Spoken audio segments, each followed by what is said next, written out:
makes you feel good when you help someone out, doesn't it?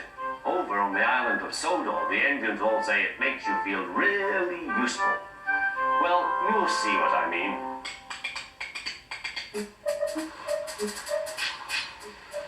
Every day, Sir Topham Hatt came to the station to catch his train.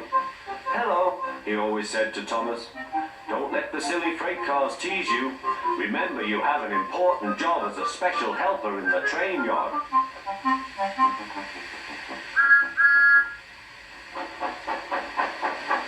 There were lots of freight cars, and Thomas worked very hard pushing and pulling them into place. There was also a small coach and two strange things his driver called cranes. "That's the breakdown train," he told Thomas. "The cranes are for lifting heavy things, like engines and coaches and freight cars." One day, Thomas was in the yard. Suddenly, he heard an engine whistling. "Help! Help!" A freight train came rushing through, much too fast. The engine was James, and he was frightened. His brake blocks were on fire. "They're pushing me," he panted. On lapped the freight cars, still whistling, "Help! Help!" Poor James disappeared. "I'd like to teach those freight cars a lesson," said Thomas the tank engine. Soon came the alarm. "James is off the line. The breakdown train, quickly!" Thomas was coupled on, and off they went.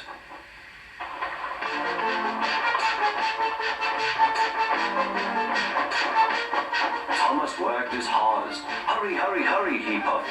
He wasn't pretending to be like Gordon. He really meant it. "Bother those freight cars and their tricks.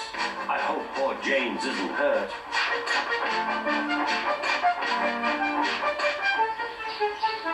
James's driver and fireman were feeling him all over to see if he was hurt. "Never mind, James," they said. "It was those silly freight cars on your old wooden brakes that caused the accident." Thomas pushed the breakdown train alongside.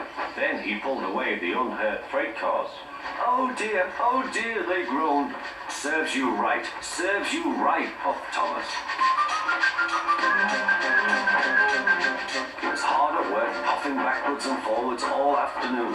This'll teach you a lesson, he told the freight cars. And they answered, yes it will.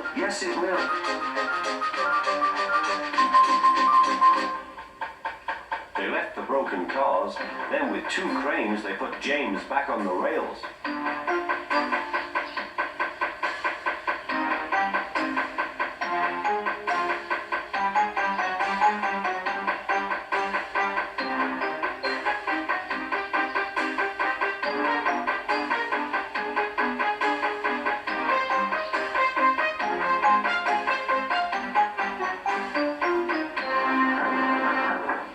He tried to move, but he couldn't, so Thomas helped him back to the shed.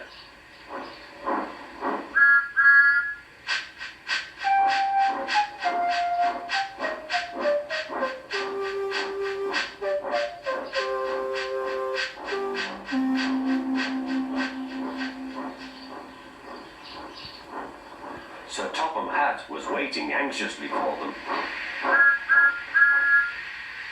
"Well, Thomas," he said, "I've heard all about it and I'm very pleased with you. You're a really useful engine.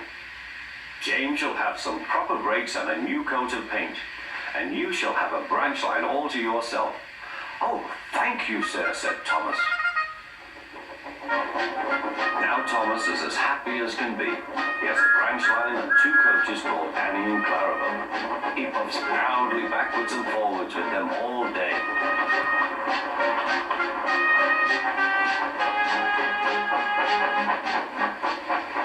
He is never lonely.